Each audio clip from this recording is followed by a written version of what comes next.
Cricket से जुड़ी तमाम खबरें, वर्ल्ड रिकॉर्ड, आईसीसी रैंकिंग और आने वाली सीरीज के शेड्यूल से बाखबर रहने के लिए सब्सक्राइब करें बी ऑफिशियल चैनल को और दबाएं बेल के बटन को ताकि आप हमारी लेटेस्ट वीडियो सबसे पहले देख सकें।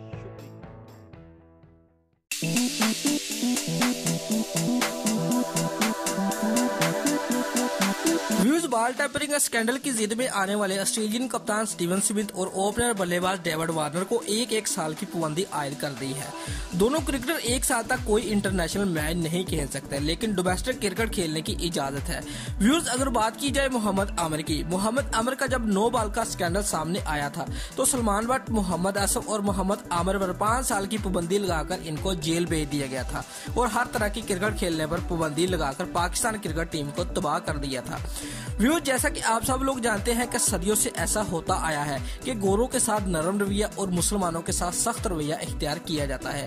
व्यूज अगर बात की जाए आईपीएल की तो तमाम आईपीएल फ्रेंचाइज ने स्टीवन स्मिथ और डेविड वार्नर को अपने स्क्वाड में शामिल नहीं किया।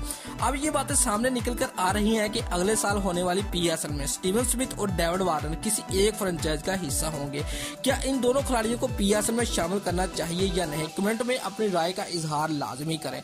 दोस्तों अगर आपको हमारी ये वीडियो पसंद आई है तो लाइक और कमेंट लाजमी करें और हमारे चैनल को सब्सक्राइब करना मत भूलिए। शुक्रिया।